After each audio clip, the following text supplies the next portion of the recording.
Hello everyone, welcome to our channel teach together. ये जो class है ये आपकी डीएलएड फर्स्ट ईयर की है और हम बात कर रहे हैं इंग्लिश की। इसमें हमारा एक क्वेश्चन हो चुका है इससे पहले वोवल्स का। आज हम करने वाले हैं कॉन्सोनेंट। तो देखो इसको हम कैसे करने वाले हैं। Define a consonant, give a brief description of each English consonant. तो देखो यहाँ पर मैं आपको एक चीज़ समझा देती हूँ कि जब आपको क्वेश्चन आएगा ना तो ये जो ईच लिखा है ये ईच मुश्किल ही आपको देगा कि ईच कि आपको डिस्क्रिप्शन देना है ईच इंग्लिश कॉन्सोनेंट का। तो ये आपको सिर्फ इतना ही आएगा, define a consonant and give a description of English consonant. तो क्योंकि अगर आप ईच ईच उसका दोगे ना तो बहुत लेंदी हो जाएगा, तो मुझे नहीं लगता कि इतना बड़ा वो आपको बना के देगा। लेकिन फिर भी मैं आपको सजेस्ट करूँगी कि आप अपना प्रीवियस पेपर का एक बार चेक कर लेना ताकि कंफर्म हो जाए।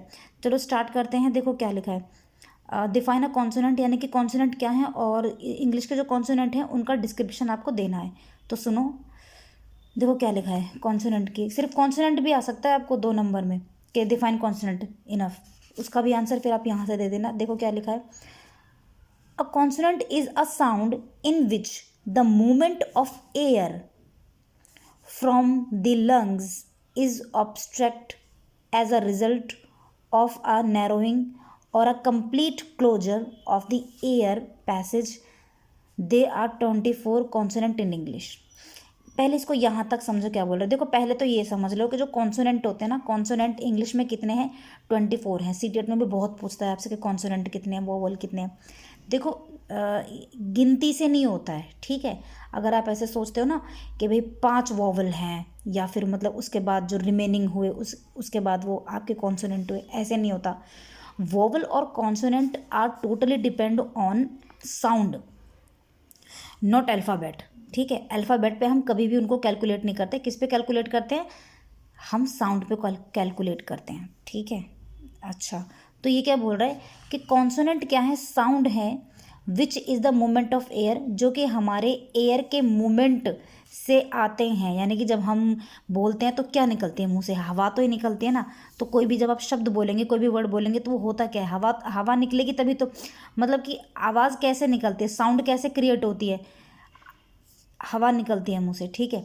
तो क्या बोल रही है? The movement of air from the lungs, कहाँ से आ रही है? लंग्स से आती है, हमारे फेफड़ों से निकलती हुई आती है।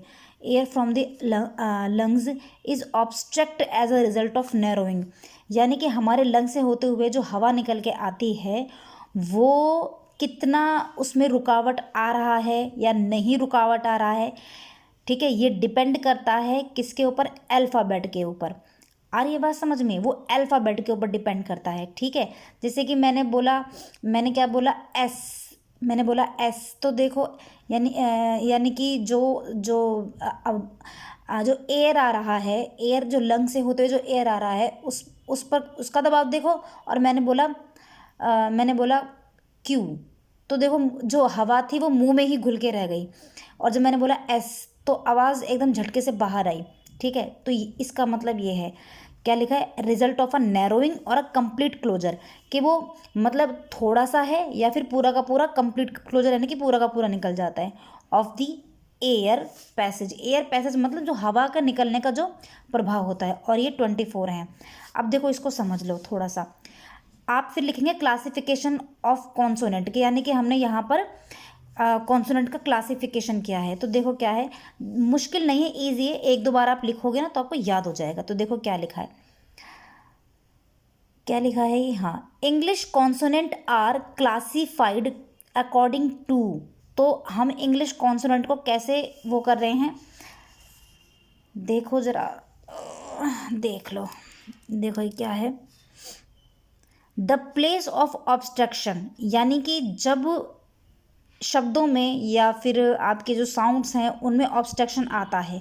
वेयर दे आर मेड, कि वो कहाँ पर बनते हैं, मतलब कि बाहर की साइड बन रहे हैं या फिर आपके मुंह में ही बन जाते हैं या फिर आपकी जो टंग है वो कहाँ पर टकराती है। तो बेसिकली हम क्या देखते हैं कि पर्टिकुलर एक वॉवल का या कंसोनेंट का, ठीक है, उसका क्या होता है, वैसे वाउल होता है, वॉवल नहीं होता, ठीक है। हाँ, तो क्या बोलते हैं, क्या होता है, एक पर्टिकुलर एक स्पेस होता है कि वो कहाँ पर जाके वो टच करेगा, कहाँ पर जाके वो फॉर्म्ड होगा। बात हुई क्लियर। और देखो the nature of obstruction whether complete और पार्शियल, यानी कि वो पूरा कंप्लीट बोला जाता है या फिर थोड़ा थोड़ा सा बोला जाता है, पार्शियल यानी कि थोड़ा सा कम।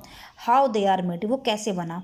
सी देखो the position of vocal codes, यानी कि जो हमारा वोकल कोड होता है जहाँ से हमारी ध्वनि निकलती है, वोकल कोड, वेदर वाइब्रेटिंग और नॉट वाइब्रेटिंग, कि उनको बोलने में वाइब्रेटिंग होता है या नहीं होता है। ठीक है, अच्छा अब आगे देखो according to the place of articulation. Articulation क्या होता है कि आपका जो पूरा जो बोलने का एक वो है ना, गला, आपका मुंह और आपका नेसल कैविटी, यानी कि आप कुछ कुछ वर्ड होते हैं ना जो आपके नाक से भी साउंड करते हैं, तो वो सारा आपका क्या कहलाएगा, प्लेस ऑफ आर्टिकुलेशन। अब देखो यहाँ से इसको समझना, फर्स्ट कैटेगरी में हम क्या रखते हैं, बाइलबायल। ठीक है, बाइलबायल, तो देखो क्या है, the sounds which are formed by the two lips, यानी कि वो साउंड जो कि आपके दोनों होठों से मिलकर बनती हैं, and not by the lips and teeth, लेकिन वो टीथ और लिप्स के आपस में जुड़ने से नहीं बनती है, उनको हम क्या बोलते हैं, कॉल्ड बाइलबायल। तो देखो जैसे कि एग्जाम्पल क्या बता रहे हैं,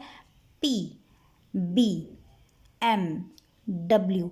अगर आप इन इन कॉन्सोनेंट को आप बोलेंगे ना तो आप देखेंगे कि आपके दोनों लिप्स आपस में टकराते हैं, पी, बी, एम, डब्ल्यू, तो आपके दोनों ऊपर नीचे के जो लिप्स हैं वो आपस में टकरा जाएंगे, तो इनको हम क्या बोलेंगे, बाइलबायल। नेक्स्ट इज लेबियोडेंटल, तो इसमें देखो क्या लिखा है, the sound formed by means of the lower lips and the upper teeth are called labiodental, यानी कि जो आपका ऊपर का जो लिप है, ठीक है, और जो आपके नीचे के जो दांत हैं इनका आपस में जुड़ाव होता है, जिसको हम क्या बोलते हैं, लेबियोडेंटल। तो देखो जैसे कि आपने बोला एफ, अब आपने क्या देखा, जब आप बोलोगे ना एफ वी, तो जो आपका ऊपर का जो होठ है, जो अपर लिप्स है, और जो आपके नीचे के जो दांत हैं इनका आपस में देखो जुड़ा होगा। आप खुद ट्राई करके देखो, एफ, एफ वी, ऊपर के जो दांत हैं वो नीचे के होठ से टकरा जाते हैं। ठीक, दूसरा नेक्स्ट क्या है आपका,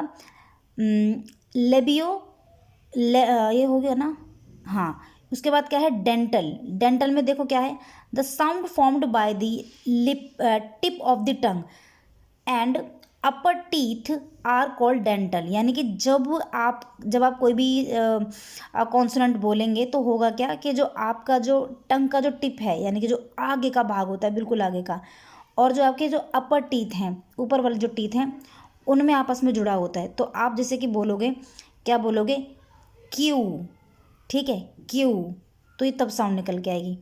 और इसके अलावा और क्या है, एल्वियोलर, इसमें क्या है, क्या बोला मैंने, एल्वियोलर।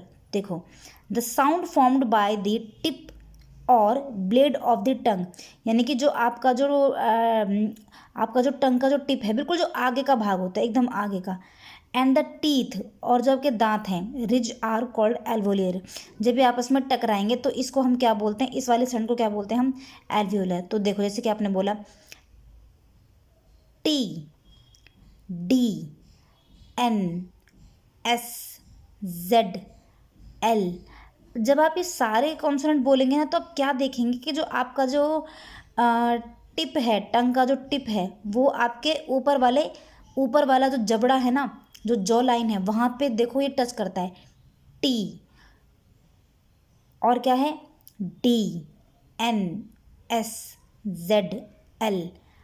ठीक है, जैसे कि आपका ये जैसे जीभ होती है ना, ये वाला जो है ये आपके ऊपर तालू पे लगता है।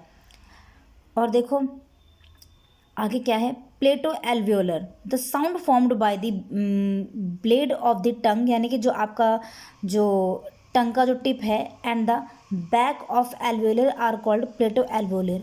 और ये कहाँ पर जाके लगता है, बिल्कुल पीछे जाके लगता है।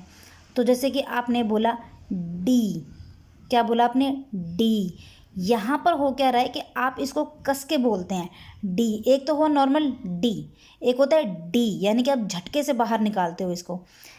और क्या है, इधर देखो पैलेटल। पैलेटल में क्या होगा, the sound formed by the front of the tongue and the hard palate is called palatal. इसमें क्या लिखा है कि आपका जो टिप है the formed of the front of the tongue, यानी कि जो आपका फ्रंट है टंग का, और ये आपके हार्ड पैलेट से निकलेगा। तो देखो इसको हम वर्ड से समझेंगे। क्या लिखा है? जे। जे। जब आप जे बोलोगे ना तो होगा क्या कि जो जे जो है, अब मतलब ये जो पैलेट का मतलब यहाँ पर जो है ना, इसको ऐसे समझो जैसे कि आपकी जीभ होती है, आप इसको ऐसे समझो, ये आपकी जीभ या फिर आपका जो टंग है, ये पूरा का पूरा जो हिस्सा है ना, ये आपके ऊपर तालू से लगेगा। इसको साउंड करके देखो, जे। ये पूरा आपके ऊपर तालू पे लग जाएगा, जे। तो वही इसको बता रहा है ये palate. Palatal, the sound formed by the front of the tongue and hard palate is called palate. ठीक है। एक है आपका velar, the sound formed by the back of the tongue, यानी कि आपकी जो टंग है वो पहले पीछे की तरफ जाती है, and the soft palate are called velar. तो देखो के, यानी कि जो आपका जीभ का पीछे का हिस्सा देखो, ये वाला, ये कहाँ आपका लगेगा? ऊपर तालू पे लगता है, ऊपर वाले पैलेट पे। के, जे। ठीक है, बस के और जे रहने देना है इसको। ठीक है, ग्लोटल को याद करने की आपको ज़रूरत नहीं, क्योंकि इतने पॉइंट काफ़ी हैं, वैसे बहुत बड़ा होता है। तो इतनी ये बात है। आप देखो इसको ना 2 से 3 बार याद करना, आपको याद हो जाएगा।